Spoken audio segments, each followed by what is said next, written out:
Guys, we live? Cool. We're live now. I could cut it. I could cut away in a second too when I go back You're to edit. you're I can gonna cut that little intro right now. you're gonna need to. So Might as well. Maybe we'll just leave it because it just keeps it real. it does keep it real. Welcome to the Entrepreneurs Hotline. In this episode, we are going to be talking about your unique selling proposition. We're going to go through a couple of examples. We're actually going to spitball back and forth some of ours from here at Entrepreneurs Hotline, kind of get your feedback, and we'll work some things right there. But let's get into it with what goes into a unique selling proposition and how it's different than a value proposition. Value proposition, and then I'll hand it over to Rich or Manny for a quick second to kind of throw in some thoughts as well. But you get the value proposition, what your company offers. Unique is what separates you from your competitors, how you're going to stand out in the market as an entrepreneur. Right. And for a lot of the people seeing this in now, I don't know about down the road or after we distribute it, but now it's going to be primarily coaches and the like, right? People who your whole business hinges on what people say, think, and feel about you. Like it's a huge, huge thing. And if you don't have a USP, in fact, most of you don't. I can tell you right now because I see all of you and I see how you all sound like everyone else and you look like everyone else. And I read your copy and it reads like everyone else's. The reason is you don't have this core understanding from which your unique sort of position flows. And if you don't have that, you're doomed to same, because you're not thinking from a point of having done the hard, uncomfortable, slow in many cases work of really narrowing down what is it that sets you apart. I'll give you mine quickly just as an example. And it took me 3 months to come up with this, 3 months of diligent work. Mine is truth before profits. That's my unique position in the market. I want money. I want to earn money. I want to make money, but I will not do it, especially in the coaching realm, at the expense of my integrity or truth. Now, amen, brother. A lot of people like the number one thing people say to me is, "You're a no nonsense guy. You're no BS," and that's why I like you. That's because I distilled what my unique service or my USP is down to those 3 words. And now instead of sounding the same as everyone else, I have this anchor, this root from which I can sort of plan everything I say and do. And don't you think though, as you think about that rareness, Manny, and I hope we're not reaching just coaches. I really hope that our audience grows beyond those folks who are trying to help entrepreneurs to the folks who are entrepreneurs themselves. Because I think we'll have done a disservice to the community if we aren't helping those new entrepreneurs and those folks who are thinking about becoming entrepreneurs, sitting in an office right now watching us going, I'm not sure I'm as smart as those guys. Let me assure you, you are. You very much are. And so what you need to do if you're a new entrepreneur, an experienced entrepreneur, to your excellent point, is spend some time thinking about what makes you unique. We're sitting here on March 28th, and there was just a great article about the sameness, the averageness of society. And folks are under the impression that what they're doing is rare or unique. I have set up this Italian restaurant, or I have set up this book, or I have set up this cannabis store, and I'm the only one around for miles, and therefore that makes me unique. And when you start talking about a USP, the very first word is unique. What separates you, not just from the people in the town over, because in our interconnected world, your audience is well beyond the next town, the next state, the next region. But globally, why do you need to be in the face of your customers? Why do your customers need to continue interacting with you? And for me, there's really 3 things for me that go into a USP that it has to have. And the first is it needs to be really easy to understand. Not just for you, but that way you remember it. And so if so-and-so, say my spouse has a problem, but I hear about this product flipping through Instagram, and I flip through it. I say, oh, it helps helps split ends. And my wife 2 days ago talked about split ends. I got to be able to put that association together so I could spread it and it becomes viral just based on those words alone. So it's very easy to understand, very easy to pass down. Like, this company does split ends specifically for your hairstyle. Yeah. That's it. And I know I could put the two together, so it's easy to understand. The second thing for me that's important, it has to have attitude. And it really comes down to, Manny, what you were saying too, and Rich, is that uniqueness. And I know a lot of people talk about when it comes to the branding world, you know, you could be the hero, you could be the guide, you could be the joker, you can be those archetypes. That's it. So you have those archetypes, and bringing that attitude to it is really going to create that separation. And also delivery. How do you deliver it, and where are you going to deliver it? Because sometimes it might be in a noisy market.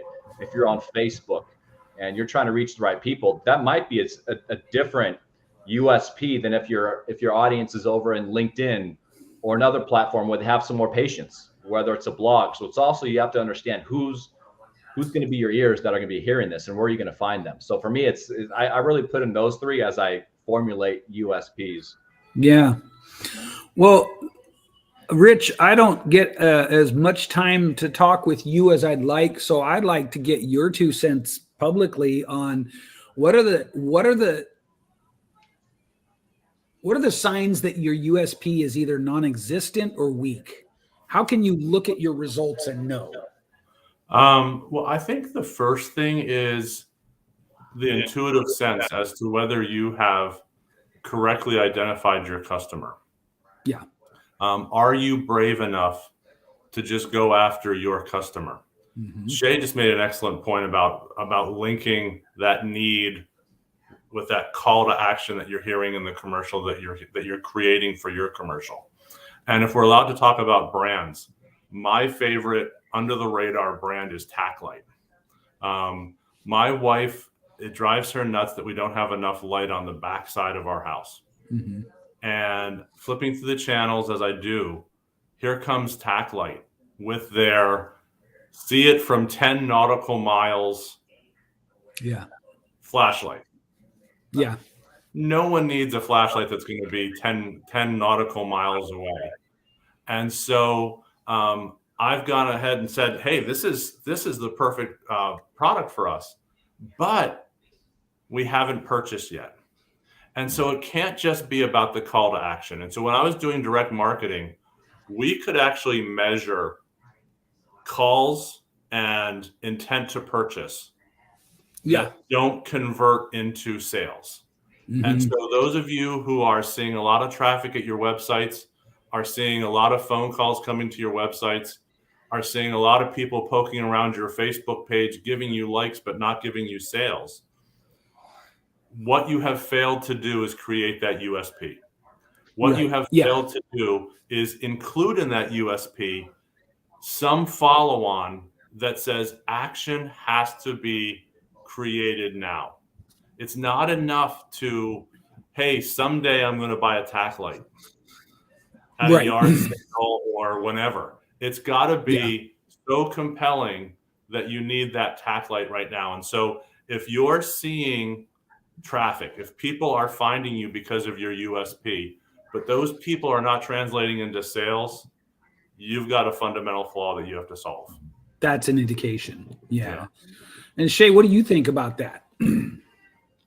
One of the things too I like to add to is that curiosity factor. If I read something or I see a specific brand like it is the Tacklight, you know, I'm curious. You know, they run the thing over with the tire on those commercials, all that. So I'm like, that's pretty cool. I kind of want to check it out. I'm curious to see how long it'll last. Will it work? You know, it's going to make me want to explore more.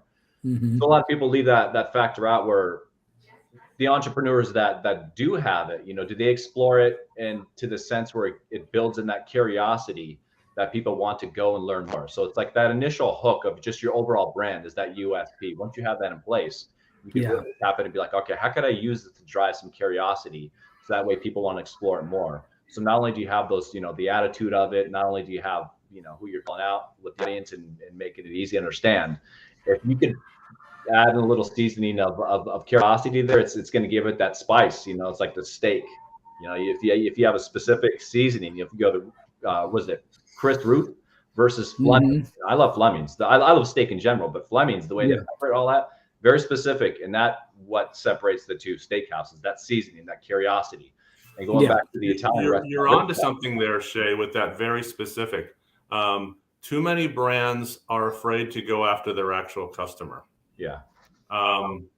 There's brands out there like a Fox News, like a My Pillow, that understand who their audience is, and they're not ashamed. Yeah. Be who you are. If you've created a value proposition that works for a certain type of customer, you got to embrace that certain type of customer. And if you're finding that you have the wrong customer, well, then you need to adjust your pitch. If the only people that are finding you as a tack light is, military veterans who watch the History Channel and Fox News, and that's not who you want, right? There's the first indication that you're missing with your USP. And so, the other thing I would say is you've got to be constantly trying to figure out where your customers are finding you. How are your customers finding you? Right. And if your customers are finding you where you don't want to be, so let's be honest, the cable companies, they will run your commercial wherever. You contract with them to run on ESPN during NFL football games and hockey games and baseball games. But then you get what are called DNRs, did not runs. And they will slam your commercial into any 30-second bucket they can find on the schedule, regardless if it's the Lifetime Network, Oxygen, or Disney for Kids, right? Right. So find out where those customers are coming from. Understand who your customers are. I've had clients who have had up to $1 million in DNRs that the companies were intent on running sometime on their schedule. No, capture that money back and be intentional about where you're advertising so that you can find your customers. Yeah. Your customers are out there. And Rich, as you're talking about that, look on the background, you got your Wheaties box, which is the breakfast of champions. Absolutely. That's what makes it. If you want to be a champion, if you want to be Michael Jordan, if you want to be the professional athlete back there, you're going to want to eat your Wheaties. That's really how it's so they created that unique association. It's not Lucky Charms back here with the leprechaun jumping around. So the difference. What would that say about me if I had Lucky Charms on my show? Right. Yeah. Do you guys think, what do you think the percent overlap is if it was expressed in a Venn diagram between this online space and what I have more and more come to think of as like real business? And I say that somewhat disparagingly because on purpose, because the online space is, I'm it's no secret that I'm fairly disillusioned with it. But one of the things that I think is germane to this conversation is the discovery of the things that we're talking about here. Like, are you appealing to the right customers? Are you the kind of person that can stay the course and keep going after the right customers? I think the time frame is much shorter in the digital space, right? Because you can just get up, start talking, see who's attracted. It costs very little. There's a low barrier to entry and all those things. And so I come back to, what do you think how much can we take from this space and it's very sort of warped and shortened time frame and apply it to, more larger or conventional business? Testing. It's a really great way to get your message out there fast. So when you want to test ideas out, I think that's a great way to do it. One of the examples that I'm hearing a lot is, and I'm seeing a lot of contractors that right now are just killing it. I'm out in Los Angeles, whether you're a plumber, electrician, they're making 6 figures, 7 figures, they're doing great. So, I'm like, do I want to become a power washer or something like that? But, right. You can get it on the local level because everybody's thinking in this big social world of like, we got to capture the whole entire world. And that goes back to that really niche you down. So we go online, we sit there, we look at it. We're like, okay, I want to capture everybody here that's in this group on Facebook. But if you look at like a local company, you start thinking online like a local person, I think you're more likely going to have success. Because if I'm like a local power washer, I could just blast this one area and I could dominate that and I could get my structure in place. So have some sort of recurring revenue so I can grow from there. And that's really how I'm starting really kind of shifting my approach with this online world of marketing. It's really about this narrowing it down into one specific area and just really dominating that, mastering that to the best of my abilities, bringing the right people, and then from there grow that. So I really think that's one of the trade-offs we can kind of see, because if we look at those local markets, that's all they focus on, and there's a beauty behind that. And then if it does great, then they're like, hey, you know what? Like In-N-Out Burgers out here in California, they expanded. Now they're going into a couple of different states, and they're going to continue to grow. But they've just dominated California to the point where people across, friends from Canada, when they visit, they want to find out. That's what they want to do. What's In-N-Out Burger? People from the East Coast, what's better? Is it Shake Shack? Is it In-N-Out Burger? They want to test it out, and so they're just in California, but everybody across the nation and other countries hears about it. So they want to test it out, but that's from just dominating that specific region of California. So I think let me ask you guys this. Yeah. What is In-N-Out Burger's USP? Why is it so strong? Because they have a reputation that is way bigger than they are. How do they do that? Fresh food, never frozen. That's one of the things that stands out for me. Yeah. Other people have started to copy it. Yeah. You look at Wendy's now that's starting to copy the In-N-Out fresh discussion, right? The unique burger, right? Wendy's is talking about their square burger again because it's unique. Big In-N-Out fan, had never experienced it as someone who hadn't lived in California, but during my brief time there, my 10 years in California, absolutely amazing. When we made a list of what we wanted to go back and do in California, and it was like Big Pine and Gaslight District in San Diego and Disneyland. My daughter put In-N-Out on that list. Like, so when you think about the great things you got to do in Los Angeles, in Southern California, bam, here comes the In-N-Out Burger on the list. And that's a company who understands who they are. Shay was talking, you asked the question about the value of this online business proposition. I think of it in terms of consistency. So I'm not sitting in glamorous Southern California. I'm here in a flyover part of the flyover country. Right. Where it's winter for like, I believe 11 and a half months out of 12. And I'm amazed at the time about these trucks that drive around for the local plumbers, the local contractors, the local landscapers, dented bumpers and cutting people off and, dirty trucks and 7 guys in the cab because it's too cold to ride anywhere else in the car. And what message does that send? Well, here comes the internet. To allow a local business to control the messaging, right? You're Ferguson Heating and Cooling. You want to see those dirty old vans riding around. You want your customers to see those dirty old vans, or do you want to see the smiling faces of the young people that they have in their internet commercials talking about how it's so great that you call Ferguson and the hot water is on again in a few minutes? If you're Ferguson, it's so easy which of those views you want to create. And so with the advent of this kind of direct messaging, unlike anything we had ever seen previously, I think it really allows even the smallest businesses to control the message. And control means consistency, and consistency means more sales.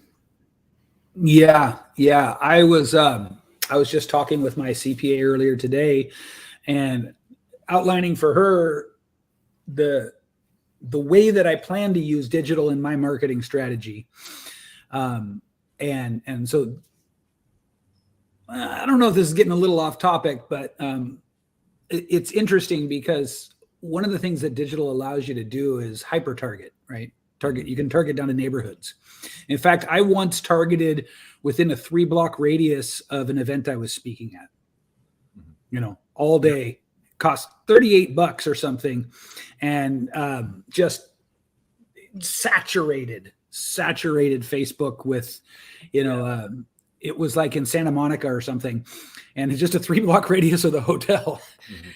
And so with that kind of optionality, I think you're right. I think the little guys can use digital to dominate local areas. Are are we getting a little far away from the USP at this point? And you don't think so? I don't think so, because when you start thinking about that micro targeting, think about the flexibility that gives the small business owner, the entrepreneur. Right. The ability to very quickly vary their message. Hey, tonight I'm in Santa Monica. Tomorrow, as a book author, I'm in Venice Beach. Right. The day after that, I'm down in Anaheim. Yeah. I can very quickly tailor my message for those new audiences, for those new regionalities. In a way that, you could, what you're going to do, hire some kid to put flyers up on the telephone poles. The kid will probably get arrested by the police before anything goes bad, right? And it goes back to those three things I was talking about. That for me, when I look for a USP, is it easy to understand? Does it have the attitude of the brand or whatever you want to do, and also delivery? The time and the place. So, Manny, to bring it back to not getting it actually stays on topic, because it really comes down to that locality of it, of like where is the time and the place that these people are seeing that, and does it relate and go back to the unique selling proposition of this specific brand? So, like, being able to connect those dots is a huge factor in driving it. And I think a lot of people leave that off. They're just trying to create some quick catchphrase that doesn't mean much. But there's one of the things that's always fascinated me about branding, positioning, and marketing is it's kind of an art form where when you do it really well, which is immensely difficult, and I think that's something that people don't really grasp, it looks as though you've done nothing. It's really, really fascinating in that way. Like, I was thinking about In-N-Out Burger. I think that part of what In-N-Out Burger does is it has managed to make itself iconic, right? It harkens back to the 50s. It is utterly Southern California. We have one 4 blocks from our house, and it's in Northern California, but the environment is utterly, iconically, symbolically, and in all other ways, a Southern California experience. Frankly, I don't think their food is any better than any other fast food, but I don't think it matters, though. That's right. That's not really the point. The point is that they're so iconic and so successful, in spite of the fact that someone like me can come along and go, I don't really see much difference. I know the difference in the way I feel, but everybody's different. If I eat In-N-Out versus McDonald's, I'm out for a couple of days, brother. I could eat In-N-Out and I go to the gym after, and I'm fine. Actually, after I exercise, I'm at In-N-Out half the,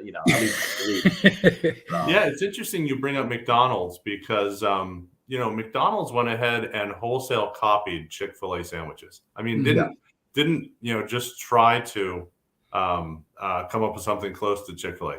They just put out a Chick-fil-A sandwich, and it didn't even dent Chick-fil-A, didn't even phase Chick-fil-A, because Chick-fil-A understands exactly who their customer is.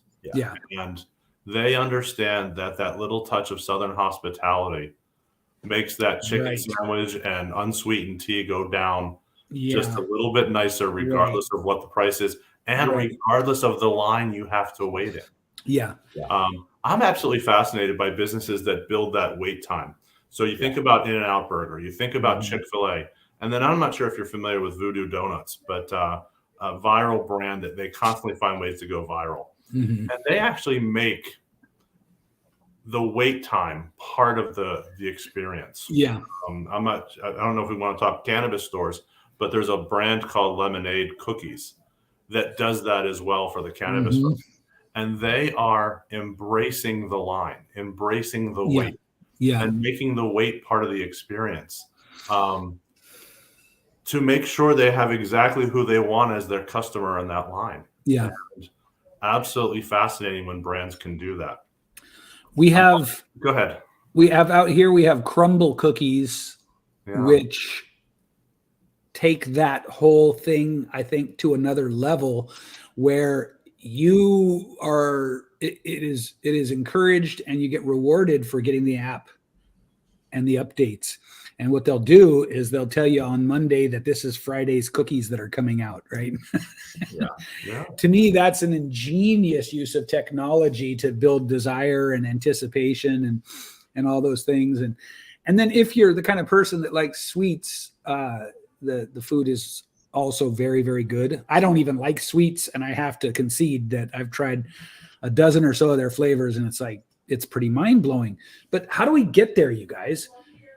How do we get there? What can we give somebody who's watching right now to help? Here's what happens. Yeah, because if I can say, you don't always get there. There's a restaurant in my town that just shut down. Yeah. They had used that strategy. Hey, here's what our special is Thursday and Friday. Every Monday, a note would come out. Here's our special Thursday and Friday. Yeah. The food wasn't as compelling as the advertising. Yeah. And those repeat customers did not show. And, Jim Fry, who started Italian Oven, beat it into my head. If your core customers, if your most passionate customers aren't coming to your restaurant 3, 4, 5 times a month, yeah, you don't have fanatical customers. Yeah. Yeah. So here's what happens. I know in the coaching and digital space this happens, and I think that this is a wider phenomenon. Somebody will tune in and hear our discussion, and they'll go, yes, yes, yes, and they'll take notes furiously, and they'll do whatever they try to do to lock into the information. Then they'll go away, and it'll be like a dream. They will not be able to access and implement, right? I make it a point in the vast majority of my videos, I will sit down. I mean, I'm always sitting down, but figuratively speaking, I will sit down and say, this is what you need to do. Step 1, boom. Step 2, boom. Take this video, transcribe it, write it down, and you will find that I've given you for free a $20,000 coaching program. So in the spirit of that, how do we develop a USP? One of the ways, we could really talk about is before this call, I actually fired some off in AI. But AI, that's one of the things that AI has limitations. It can give you information, but it can't really give you a brand. So you really could put some ideas in there, but you have to really finesse it and make sure it fits the voice of what you're trying to portray. And the fear I would have there, Shay, is that somebody would use a middle of the road prompt for AI, get a middle of the road response back, and not be able to bridge the gap of why it wasn't working. Right. Yeah. That's why I put a little disclaimer on there. Yeah. A lot of people, it's like we're going to have this issue now, especially in the coaching space or online space. People are just spitting out AI. Yeah. And like a good coach, or a good doctor, a good anybody, the quality of their questions is really going to give the better results, and it's going to cut through the chase faster. So when you kind of throw these forms in their AI, but I just want to kind of get some ideas from it. So after looking at like 20 or 30, I've had some ideas of what we're kind of going through for Entrepreneurs Hotline. Yeah. And one of them is, so I'll read the 3 and I want to get your thoughts on each one. We could stop after each one. Feel free, if anybody's watching this, to post below your thoughts. And also a shameless plug, part of Entrepreneur Hotlines is our access to us. So you could go, call, leave a message at 1-800-360-4787, 1-800-360-4787. Leave your message in there of what you believe your USP is, and we could cover it, and we can give you some feedback on it on a future episode. Because I think for the next few weeks here, we're going to really kind of just break ours down. So you're going to see us grow with this brand. Tell me the number again, Shay. You're going to like this. Tell me the number again. 1-800-360-4787.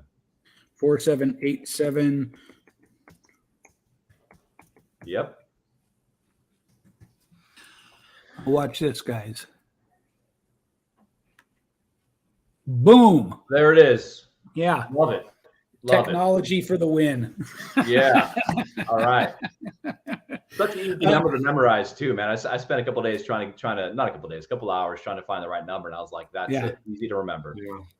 So the danger, though, Shay, with using AI or even, quite frankly, having a consultant give you your USP, is the you aspect of it. Exactly. And we can't underestimate that enough. It's got to be a unique selling proposition that means something to you. Folks who are listening, who have had some experience in management classes or even an MBA, will know the concept of a core competency, right? Something that's close to the heart of your business, and unique to you.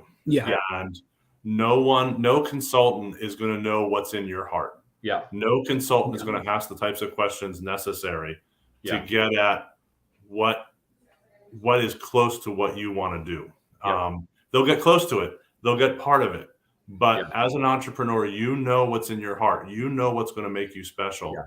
And I encourage entrepreneurs to try and figure out that themselves with help. Coaches work. But you need to spend that time that Manny started the show with, talking about the quiet reflection as to what makes your proposition special, what allows you to place yourself between the customer and their problem. And it also goes too, which will be a future episode, is ethics. A lot of people in business, they don't really have like a code of ethics that they work by. Your AI can't really create that, because that does, just like a USP, have to come from you.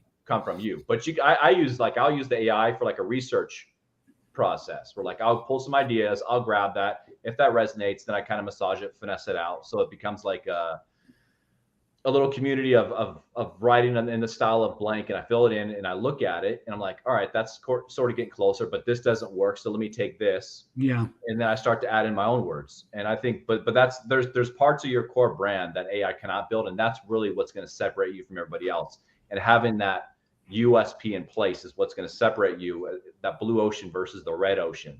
You know, you really got to have that difference there, and that does have to come from your core, because if you're working off of AI and that's all you're doing, then you're relying upon that. So if you take it to the stage, or you take it to the real world, and you're just relying on that, you don't have that tool there in place, you don't have the brand's soul in place, you're really going to be lacking that message and that connection to other people. So there does have to be the connection there. So there's a couple of things that are coming to mind here. One is, I've been saying this for 5 years, and I just heard this on the Joe Rogan podcast. I'm paraphrasing here, but the idea is, as technology advances, the value, the dollar value, by the way, and the intrinsic value of being able to connect human to human and have presence will also advance. Like, it's just not realistic that that AI will somehow be able to mimic every intangible about the human experience. So it's really important to keep that in mind. The other thing, so I would say for most people, see, if somebody's just tuning in and watching this show and they don't know you, they may take and say, well, I'm going to try what he tried, not knowing that they lack the core competency that Rich was just talking about that you have, which is the ability to look at generically created prompts and glean. Like it's a magic trick. You know what I mean? It is straight up sorcery. And if you can do it, that's great. So here's what I'm going to say. I'm going to say, don't rely on AI unless you know that you can like sort of do that squint your eyes and pull out what's relevant kind of process. Cause it's hard, bro.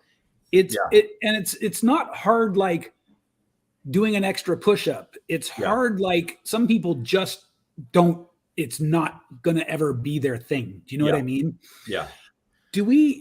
I feel like I want to walk through my process for the unique positioning statement, because I think it'll help here, and it's very similar to the unique, value proposition, or the unique service proposition. Can I just come with one other example to make the point you two are making just ultimately clear?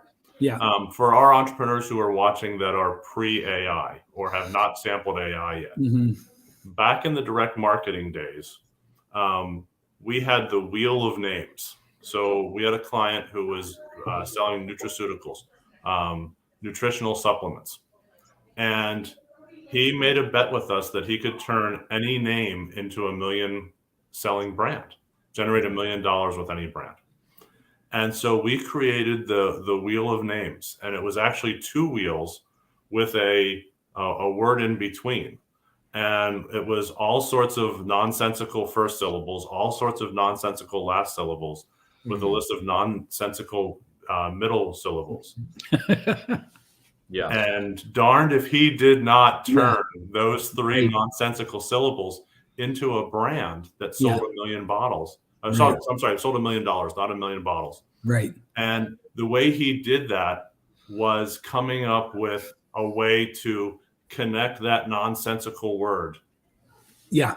to the customer's needs. Right. It didn't matter what the brand was. Yeah. What matters is, do you understand what customers need? And can you put yourself, or that nonsensical word, in between that customer and their problem? I love that. Yeah. And let me add a little something about AI too. That's going to really tee off to Manny's process, which is very important. One of the ways I think about AI, it's like exercising at the gym or for summertime, and you want to get in the best shape of your life, type of thing. Yeah. Or May hits, you're panicking because you want to be all buff by the poolside or the beach, whatever it is, and you start pumping roids.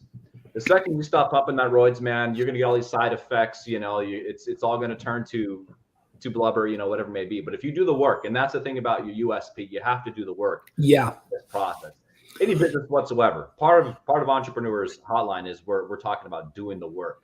Yeah. No shortcuts here. You got to find out some things. The work is the shortcut.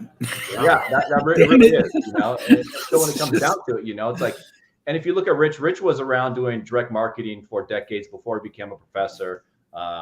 I was doing copywriting before AI came along. I was doing marketing before I learned about copywriting for over a decade. I consulted for big companies, small companies, brick and mortars, all sorts of stuff. Manny, you've written bestsellers as well, international bestsellers. So you know what it's like to be in the weeds, Rich, researching, squinting. We can all do that. Yeah, you know, exactly. I think the three of us are very good at having a couple of decades under our belt and also be able to squint, whether it's research papers I did for school, or for companies, writing your books, Manny, whatever, you know, you could really look at a whole entire page and pick out the three factors that really stand out and just grow from there. And Rich has that ability too. And so, so just creating that uniqueness. So Manny, go ahead and jump on. Okay. Be careful. It's like roids. I'm also thinking that maybe within the Entrepreneurs Hotline, you know, one of the sort of processes that we offer, that we sell, is let's do a USP workshop. Yeah. Because, you know, the stuff, there's a reason for all the same. And that's because people, A, don't want to do the hard work, and B, don't have any idea how to do the hard work. And in some cases, C, have been duped by people that are savvy enough to say they can help you with it, but have no idea how to help you with it. Yeah. So that having been said, the really simple, well, not simple, but quick way that I do the positioning, the unique positioning, which is, you know, you guys will know that it is not identical to your USP, but it is highly informed. They're highly informed of one another, right? They have a lot of overlap. And this applies mostly to personal brands. So if there's a place where we need to adjust or tweak, just let me know. But it goes like this: make an exhaustive list of who and what you stand against. Mm-hmm. So that's brands, ideas, philosophies, people that you are against. I am against being duped by Tony Robbins and Russell Brunson. I am against the big sort of mega internet gurus who promise, but behind the scenes have pathetically low results numbers and terrible customer service and contracts whose terms of service are predatory. And those things run rampant. So, but it's not enough to just say the ideas. Really drill it down into people. It's almost like you're making an avatar, right? But it's not an ideal customer avatar. It's an avatar of somebody you'd cross the street to avoid.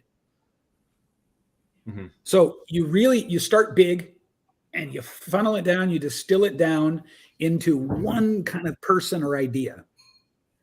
Then from there, you make a second list of people, philosophies, ideas, companies that you really, really respect. So once you've got those two things, and if you get far enough, you'll have it down to like frankly, sorry, Russ, but I use Russell Brunson. He, to me, is the guy who represents everything I don't like about the internet marketing space. He's to me, he's Mr. Promises Undelivered. You know, he's Mr. Anyway, you get the idea. He is who I have chosen as my non-ideal avatar. Yeah, and that makes sense, because some people are going to have that attraction repulsion factor. I personally don't mind Russell. I think I think he's great at marketing. I think he's doing his best, and that's the thing that we could use this example here.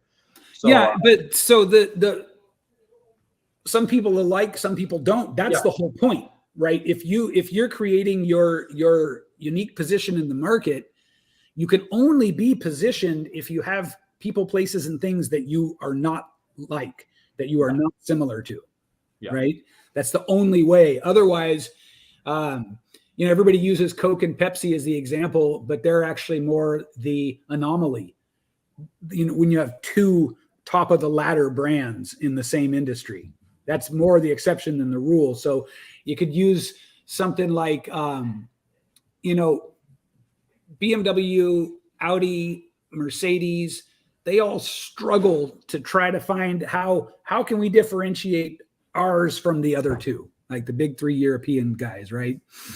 And they don't do a very good job of it. Perhaps they have brand loyalty that they've created early on or something, but it's very, very hard.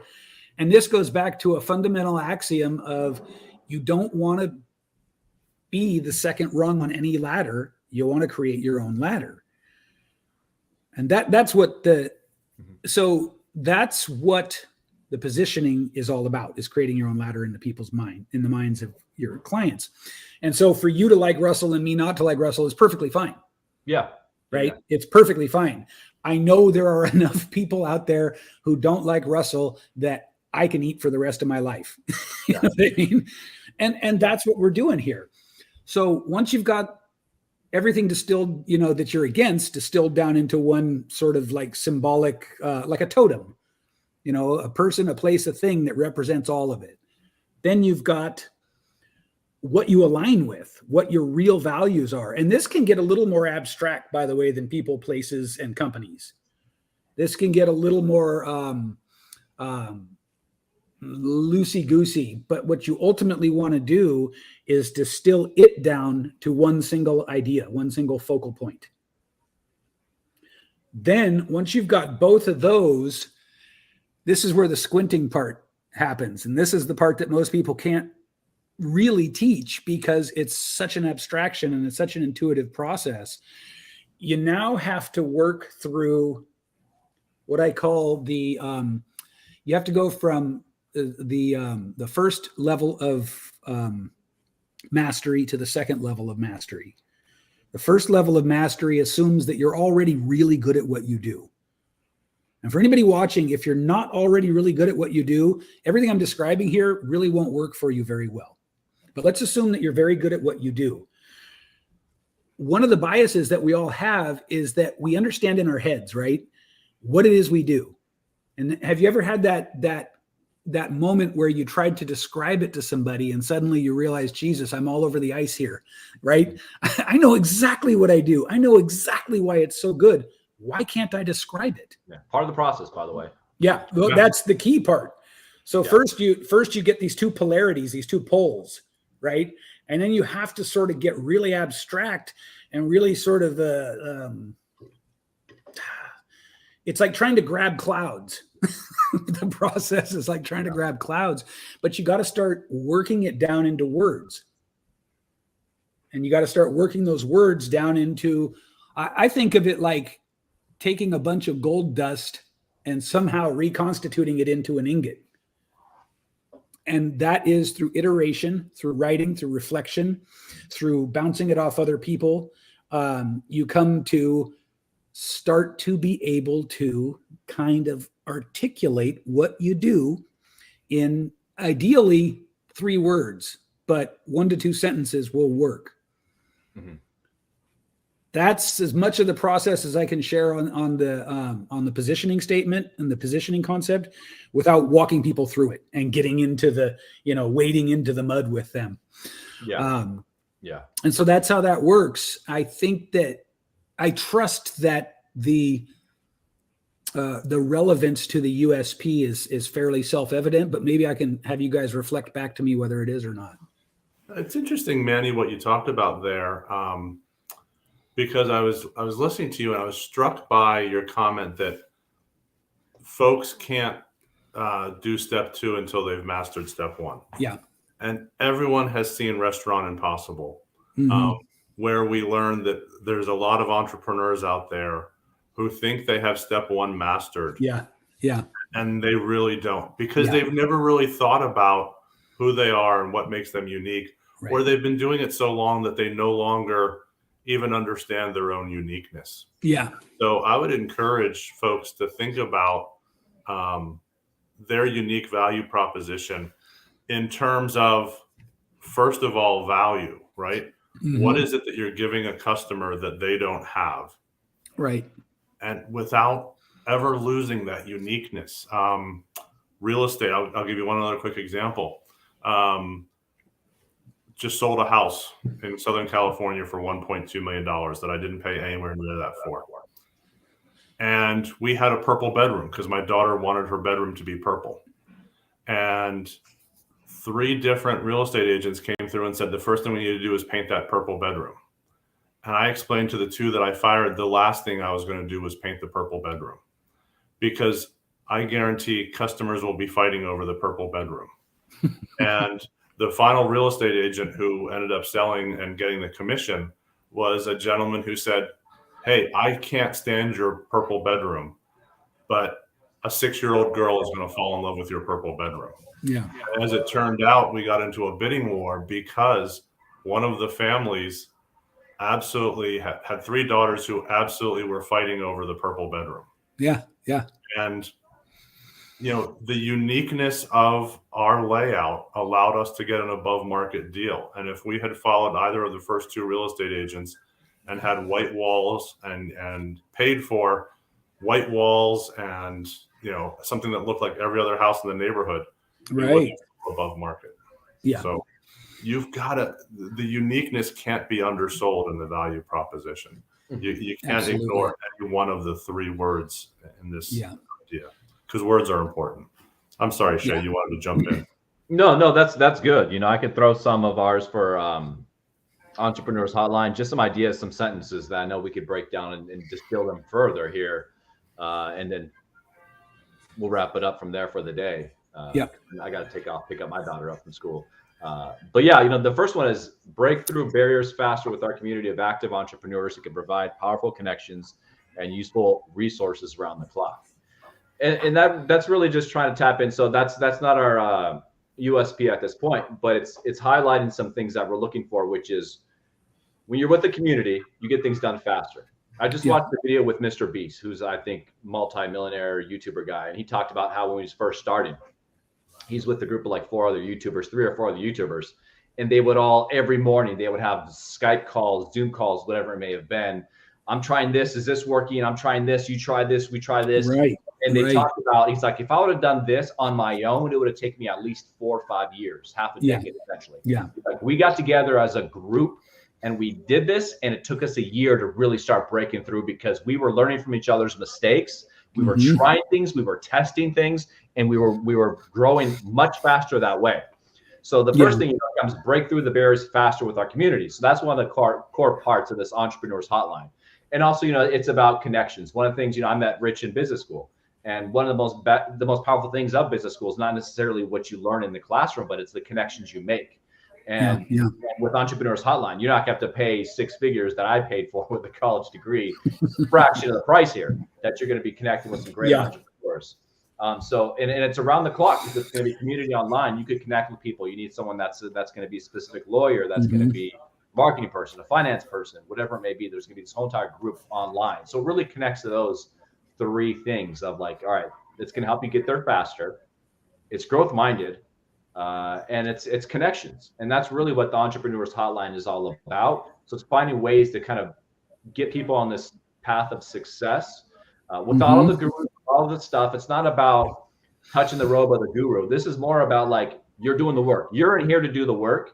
And there's a couple of things we're going to talk about too, that we want to try to maybe find a way to work into the USP, or maybe it'll be a main feature benefit that I got from one of Rich's classes actually, which is the kill room. We'll talk about that in a different episode, but essentially try to beat it up. That's huge in this whole entire process. But creating these groups where we can connect with one another, where there's not some leader. It's not about like. And if you come in this group, sometimes you have people that are like Facebook ads. Let's make this work. But you know what? You're not good at Facebook ads, and maybe YouTube's better for you. And that's what we're all about. This isn't some whole entire aspect of guruism where it's like, hey, we're going to do what so-and-so says. No, we look at it. We take steps aside from ourselves. And we look at your process. We look at who you are, what your strengths are, and we apply that. And that's really what this is about. And some of you may not even know what your strengths are yet. Some of you, that changes, evolves. And that's what's great about being an entrepreneur. It's really a process of exploring yourself.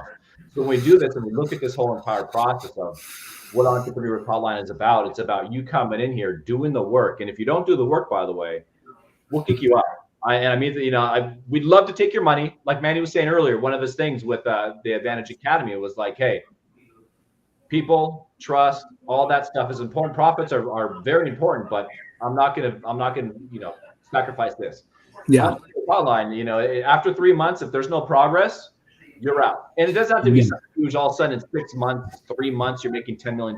No, it's just even if it's little baby steps that we can. You have to be showing up and doing the work. That's Otherwise, you dilute the community, and you're not going to be helping anyone. It's really about participatory entrepreneurship. Shay called it the kill room. I like to call it the murder room. And there is a big difference. The idea is not to kill your ideas. The idea is to murder the bad ideas.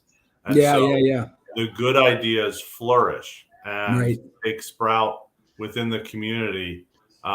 Whether it's Mr. Beast and 3 of his buddies sitting around on a YouTube video, or whether it's a group of individuals from all over the country on a Zoom, we are smarter when we work together. Yeah. So I'm excited about the opportunity to facilitate some discussions where entrepreneurs work through the heavy lifting of what they do that's of value. What their strengths are. Yeah. What type of analysis do they need to do for their customers? Whether it's a dog business or any other kind of business,